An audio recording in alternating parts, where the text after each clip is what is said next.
유일 신앙 확립이라고 하는 지하에서 오늘 말씀을 좀 나누도록 하겠습니다. 이 이사야서는 크게 세 파트로 이렇게 나누어져 있다고 볼 수 있어요.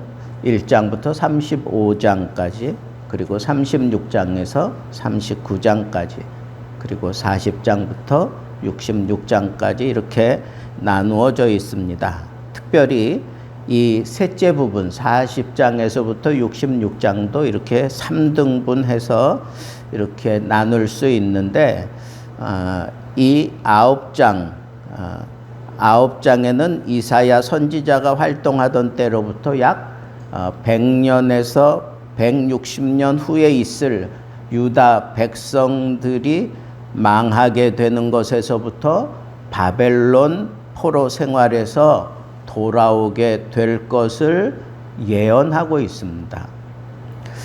이 부분을 이렇게 조금 이렇게 들여다보면 40장부터 42장은 바벨론 포로에서 돌아오게 될 것을 예언했고, 43장부터 45장은 고레스를 통해서 조국으로 돌아오게 될 것을 얘기해 놓고, 그리고 46장부터 48장은 바벨론의 멸망과 더불어 하나님의 약속은 성취될 것이다 라고 하는 것을 분명하게 이렇게 기록하고 있습니다.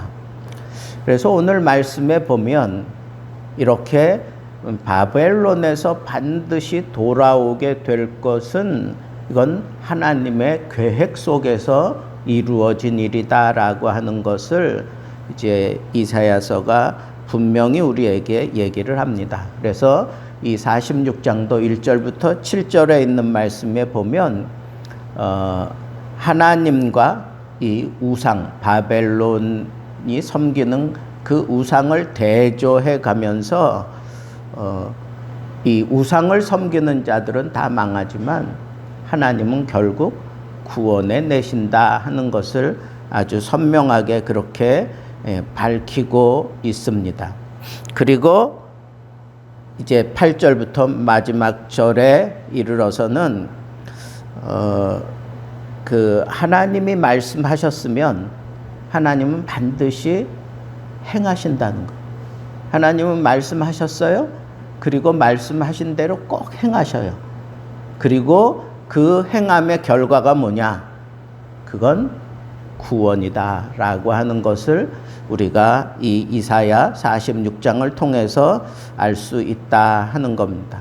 그래서 오늘 특별히 이 하나님이 하나님 되심을 증명하기 위해서 이 우상이 얼마나 허무한 것인가 라고 하는 것을 이렇게 증명해내고 있는 것을 볼 수가 있어요. 여러분, 그 당시 가장 강력했던 나라가 이제 바벨론이에요. 바벨론에 의해서 남유다도 멸망하고 그 주위의 모든 나라들을 다 섭렵하고 다 지배하잖아요. 그 지배하는 상황을 우리는 어디서 볼 수 있어요? 이 다니엘서에서 보면 이 나라가 얼마나 막강한지 우리가 이제 그걸 다 알 수가 있단 말이에요. 그런데 그 당시에는 나라와 나라가 전쟁을 하면 이 신과 신이 전쟁해서 이기잖아요. 그러면 그 나라가 섬기는 신상, 신과 관계된 그 모든 것들을 다 전리품으로 가지고 가요. 가지고 가. 그래서 자기 신상 발 밑에다가 그것을 다 갖다 놓는 거예요.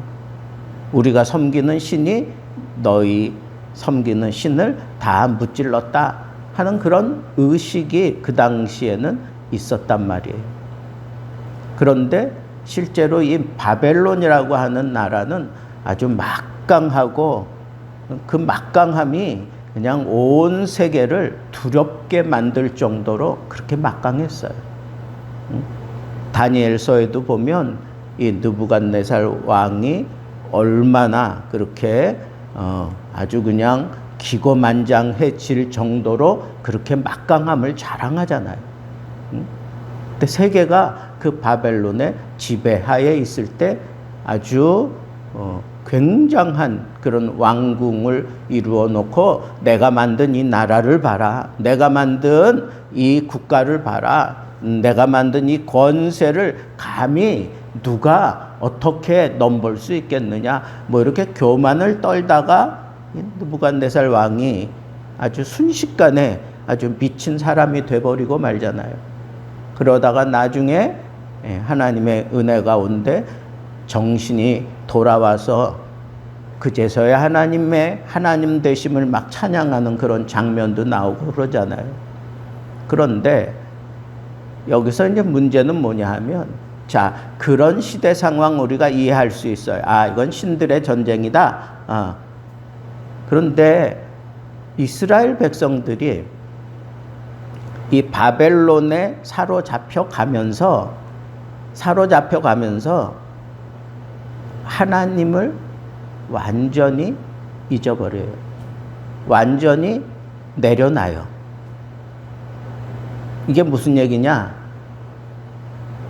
바벨론이 섬기는 그 신이 이스라엘 백성들을 완전히 다 초토화시켰다 하는 것은 여호와 하나님도 정복했다고 생각한 거예요. 아니, 이스라엘 백성들이 그렇게 생각했다는 거예요. 왜 그럴까요? 자기가 자기를 고백하지 않은 거야. 이렇게 망하는 것은 우상 숭배의 결과로, 죄를 저지른 결과로 망한다라고 그렇게 마땅히 생각해야 되는데, 더군다나 하나님의 말씀을 따라 사는 이 백성들조차 그 시대 상황에 사로잡혀서 그렇게 생각하고 다 잡혀간 거예요. 그들 마음속에 하나님이 없는 거예요. 자기들의 죄가 없는 거예요. 내가 이 죄 때문에 망한다라고 하는 이런 고백을 해야 되는데 그런 고백을 안 한다는 거예요. 그래서 그들이 바벨론 포로 생활을 70년 동안 하게 돼요. 70년 동안. 여러분, 70년이 이게 별거 얼마 안 된다라고 생각할 수 있는데 아니에요. 이게 굉장한 겁니다. 제가 아직 70이 안 됐어요. 근데 오늘 말씀을 제가 70년, 내가 한번 이렇게 생각해 봤어요. 내가 태어나서 자라고, 배우고, 친구들하고 같이 놀고, 그러면서 또 상급 학교 가고, 막 이렇게 계속 하는 동안에 이 나라가 얼마나 달라졌습니까? 제가 얘기했죠. 초등학교 때 학교에 갔는데 갑자기 애들이 다 집으로 돌아가는 거야. 학교 안 들어가고. 왜 그래? 그랬더니 인류가 달을 정복한 날이야. 그러면서 학교에서 임시 공휴일을 그렇게 선포한 거예요. 아마 나라에서 그렇게 쉬라고 그랬던 것 같아요. 여러분, 이게 말이 됩니까? 그 당시 나는 그게 이해가 안 갔어요. 왜? 그때 우리가 불렀던 노래가 뭐예요? 개수나무, 한 나무, 뭐, 토끼 한 마리, 뭐, 달라라, 뭐, 이제 그런 동요 우리가 부르면서 그렇게 자랐는데, 어느 날 갑자기 무슨, 인류가 달에 도착했다, 달을 정복했다, 막 이렇게 나오니까 그게 믿어지겠어요? 안 믿어졌어요. 휴대폰? 진짜 그건 꿈이었어요. 그 당시 뭐 청색 전화, 백색 전화, 뭐 이렇게 해가지고 그 집에 그 전화 하나 두면 그 집은 아주 부자였어요. 막 그런 시대에 무슨 핸드폰 얘기하고 휴대폰 얘기하고 선생님들이 막 그런 얘기할 때 나하고는 상관없는 거라고 생각을 했어. 요즘 우리 한국 사람들 가운데 길거리 가면서 휴대폰 없이 다니는 사람들 찾아보기가 힘들어. 다 휴대폰 들고 다녀. 이게 불과 얼마 안 되는 거예요. 이게 불과 얼마 안 돼. 제가 학교 때인가 국민학교 때인가 잘 기억 안 나는데 우리나라가 자동차를 만들어냈어. 포니, 예? 포니 자동차 만들어냈어. 우리나라에 그 당시에 차가 없었어. 차가 길거리에 무슨 차가 있어? 없었어요. 이 서울 시내에도 별 차가 없었어요. 그런데 포니가 등장하고부터 갑자기 막 그냥 차가 막 밀려 들어오기 시작하는데 걷잡을 수 없을 만큼 막 밀려 들어와요. 그러다가 어느 날인가 보니까 이제는 사람들이 집은 없어도 자가용은 있다는 거예요. 그런 시대가 됐다는 거예요. 막 그러면서 자랑하는 거야. 이런 시대가 오리라고 내가 상상도 못했다고요. 더군다나 제가 청년부 지도할 때 이 컴퓨터 기자가 있었어요. 컴퓨터 잡지 기자가 저희 가정에 와서 인터뷰를 해갔어. 응? 그래가지고 그 PC 라인인가 하는 그 컴퓨터 그 책자가 있는데 거기에 이렇게 몇 장 이렇게 게재가 된 적이 있어요. 사진 찍어가지고.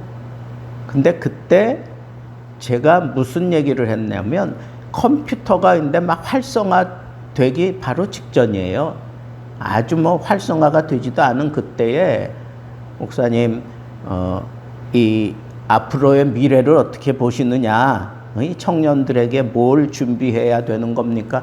뭐 이런 걸 물어서 마지막으로 하면서 앞으로는 이제 세계로 유학생들이 자기 안방 드나들듯이 다니면서 유학 다닐 거다. 응? 그때 우리가 인터넷을 통해서 우리가 함께 미국과 한국에서 같은 시간에 함께 예배 드릴 수 있는 그때를 나는 꼭 보게 될 것이다 하는 그런 포부를 야무지게 밝혔는데 그게 얼마 지나지 않아서 진짜 그런 일들이 막 일어났어요. 물론 우리나라가 이 IT 강국이기 이전에 막 그런 것들이 막 밀려 들어오면서 그냥 그게 꿈이었어요. 내가 생각하는 꿈이었는데 얼마 지나지 않아서 그런 일들이 막 일어났어요. 아니 말만 하면 그냥 막 일어나는, 막 이루어지는 이런 세상을 보면서 저는 참 신비롭다 그렇게 생각했어요. 이 시대가 얼마나 빨리 돌아가는지, 이런 시대가 오리라고 나는 생각을 못했어요. 그런데 여러분, 이렇게 뭐 엄청나게 변화돼 온 게 고작 65년이에요. 내 나이 65세인데 65년 사는 동안에 이 천지개벽할 일이 내 인생을 뒤돌아보면 이게 엄청나게 있었던 거예요. 그런데 70년을 포로 생활하다가 본국으로 돌아온다? 이거는요, 꿈 같은 얘기예요. 진짜 꿈 같은 얘기예요. 어쩌면 그 70년 안에 정말 굉장한 변화가 있었을 수도 있는 거예요. 근데 하나님이 그 70년 세월을 하나님의 뜻을 어기고 자기 죄를 인정하지 못하고 오히려 우상을 쫓아가는 그런 어리석은 이 백성들을 70년 세월 동안 하나님께서 이거 하나 끄집어내려고 그렇게 하나님께서 고생하며 이 이스라엘 백성들을 붙잡고 어르고 달래면서 끝까지 붙잡고 돌아오게 만들어냈는데 도대체 이 백성들에게 하나님이 뭘 요구하신 건가? 다른 거 없어요. 내가 하나님이야. 나 외에 다른 신이 없어. 이 세상 강력한 나라들이 일어났다가 망하지 않은 나라가 어디 있느냐. 세계를 다 지배할 것 같이 그렇게 위용을 떨던 이 바벨론도 고레스에 의해서 망하지 않느냐. 이런 것들을 쭉 얘기하는 거예요. 너희들이 그렇게 붙잡고 있는 이 바벨론의 이 강력한 신, 벨, 느보 이런 것들은 다 엎어지고 구부러지고 그냥 다 무너져서 그 짐승이 끌고 가는 시레에 실려가지고 그 짐승을 괴롭힌다는 거예요. 너무 무거워서. 그게 신이냐? 이게 그게 신이냐? 여러분 성경에도 보면 우상이 정말 아무것도 아니다라고 하는 그런 사실이 여러 차례 등장합니다. 기드온이 우상을 그냥 다 회파해 버렸어요. 완전히 회파해 버렸어. 근데 기드온에게 아무런 일이 일어나지 않아. 언약궤 앞에서 다곤 이 신상이 다 그냥 무너졌어요. 손발이 잘리고 머리가 잘려서 자기들의 강력한 신이라고 생각했어요. 블레셋 사람들이. 그래서 여호와의 궤를 갖다가 그 다곤 신 밑에다 놨는데 그 신이 다 하룻밤에 지나면서 다 손, 발, 목이 잘려서 뒹굴어져 있어요.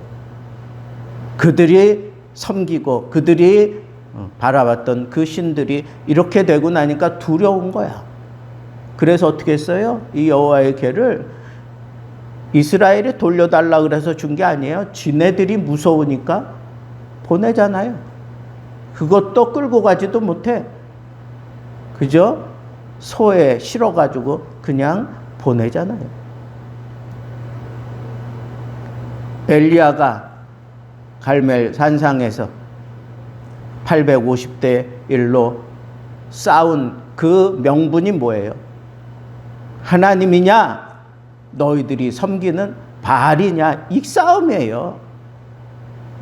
근데 이 바알과 이 아세라 신을 섬기는 제사장들이 뭐 난리 법석을 피우고 뭐 하루 종일 그렇게 뭐 몸을 긁어가면서 별짓을 다 했는데도 하나도 응답하지 않았어.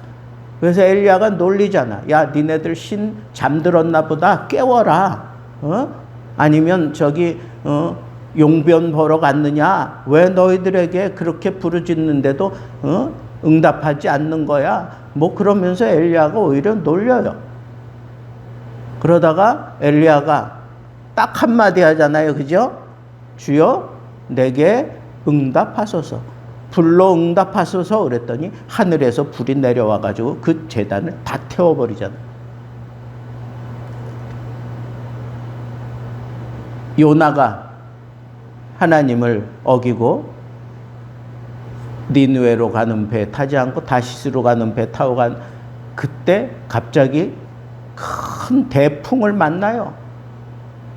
그러니까 자기들의 신의 이름을 부르면서 뭐 살려달라고 난리 법석을 떠는데 오히려 더 심각하게 막 풍랑이 일어. 그러다가 요나가 자기 고백을 하고 나를 바다에 던져라. 하나님이 나에게 노하셔서 지금 너희들까지 이렇게 고난 당하고 있는 거야. 그러면서 던지니까 진짜 바다가 잠잠해졌어. 누가 살아있다는 거예요? 요나가 섬기는 하나님이 살아있다는 거지. 오늘 본문에도 마찬가지예요. 고레스 왕이 이 바벨론을 침략할 때 그 막강한 그 바벨론 신들이 아무것도 못했어. 아무것도 못하고 그냥 무너졌어요. 그냥 망했어요. 그리고 이 바벨론을 섬기는 그 지도자들이 다 팔려가게 돼요. 그들이 섬기는 그들이 붙잡은 신 도대체 뭐 하고 있느냐고. 그런데 하나님께서는 70년 만에 너희들 돌아올 것이다. 그렇게 예언한 대로 하나님이 이 백성들을 돌아오게 하시잖아요. 그래서 오늘 말씀 후반부가 그거예요. 말씀하신 대로 행하시는 하나님. 70년이 지나도록 하나님께서 그 약속하신 것을 잊지 않고 꼭 70년이 되니까 고레스를 세워서 안전하게, 그리고 백성들이 다 자기들이 섬기는 성전 기물, 재물 다 가지고 돌아오게, 하나님 섬길 수 있는 모든 것들을 다 챙겨서 돌아오게 하나님이 그렇게 만들어 놓으시잖아요. 아직도 우상을 섬기겠느냐 하는 그것을 이 이사야 46장에서는 그 질문 던지는 거예요. 내가 너희의 하나님인데, 내가 하나님인데 나 외에 다른 신이 없는데 너희들 이렇게 70년 고생을 하고 돌아오면서도 너희들의 하나님인 나를 믿지 못하겠느냐. 그러면서 너희들은 어떤 존재냐? 너희들 태어날 때부터 내가 너희들을 껴안고 있어. 너희들을 업어가고 있어.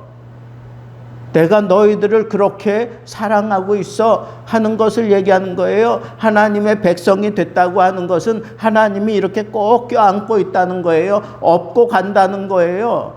너와 나는 그런 관계인데 아직도 나를 제대로 섬기지 못하겠느냐 하는 그런 측면에서 책망도 하고 권면하는 거예요. 오늘 말씀이 그렇게 흘러가는 거예요. 그럼 여기서 우리에게 오늘 이 말씀을 적용해 보세요. 여러분들이 정말 하나님의 백성이고 하나님을 섬기는 사람이라면 하나님이 여러분들을 껴안고 여러분들을 업고 여러분들을 한 번도 놓지 아니하고 하나님이 여기까지 지금 인도해 주시는데 여전히 여러분들은 하나님 외에 다른 것을 붙잡고 있는 것은 아닌가? 여러분들의 우상이 뭐예요? 미모예요? 돈입니까? 아니면 세상의 권력입니까? 그 우상 붙들고 살 것이 아니라 하나님께 껴안겨 있는 동안에도 우상에 눈 돌리는 그런 어리석은 모습으로 사는 사람들은 이렇게 멸망하는 그 순간에도 자기 죄 때문에 멸망하는 것을 모르고 이방 신에 의해서 여호와께서 그렇게 멸시를 당한다고 생각하는 거예요. 그리고 바벨론 생활하면서 얼마나 그렇게 시달리며 살았겠어요.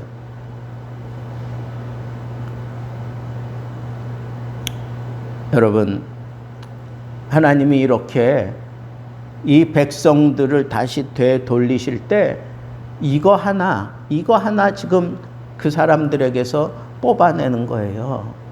나만 믿어라 이거야. 나 외에 없어.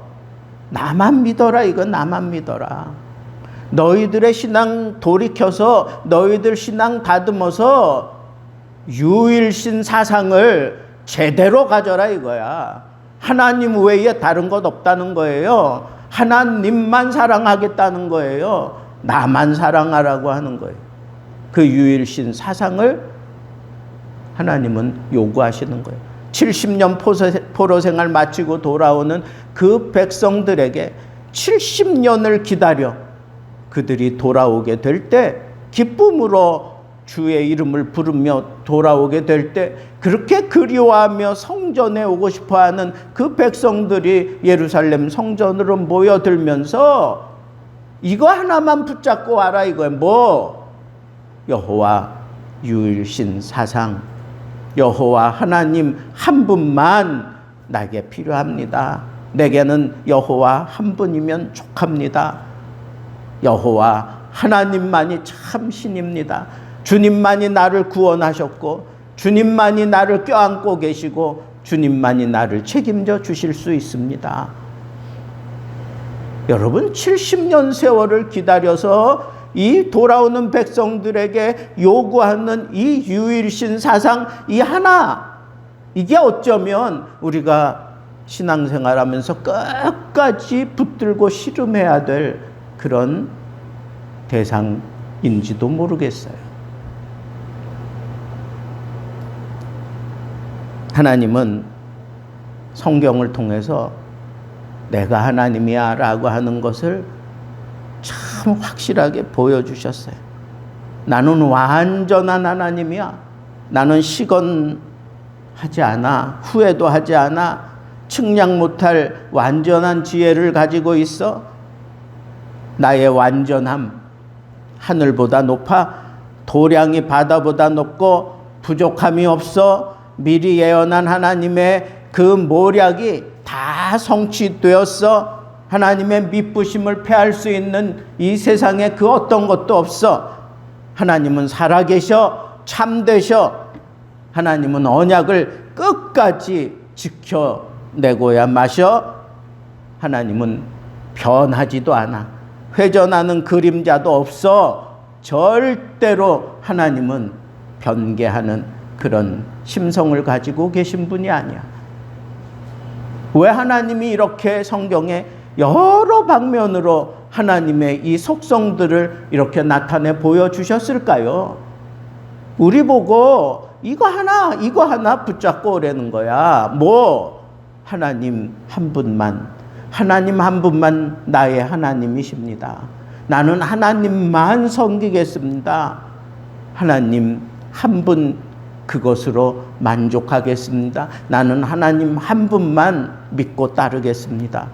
내게는 다른 것이 필요치 않습니다. 하나님 한 분만으로 만족하며 살겠습니다. 유일신 사상을 가지고 여러분 세상 끝날까지 힘있게 살아야 돼요. 하나님이 아주 줄기차게 끝까지 백성들에게 뽑아내려고 했던 이 유일신 사상 여러분들이 붙들고 간다면 여러분 그 완전하신 하나님이, 능력 많으신 하나님이, 사랑 많으신 하나님이, 위로하시고 책임져 주시는 그 하나님이 여러분 인생 가운데 얼마나 많이 등장하실까 기대되지 않겠습니까?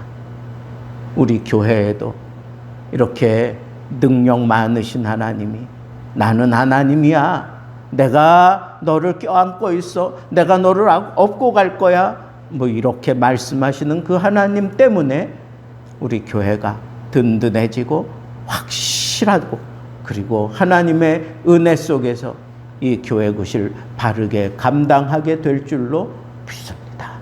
하나님 한 분만 섬기며 끝까지 천국까지 이 믿음 가지고 승리할 수 있기를 우리 주님의 이름으로 축복합니다. 오늘 이 말씀 붙들고 먼저 우리가 하나님 앞에 기도하도록 하겠습니다.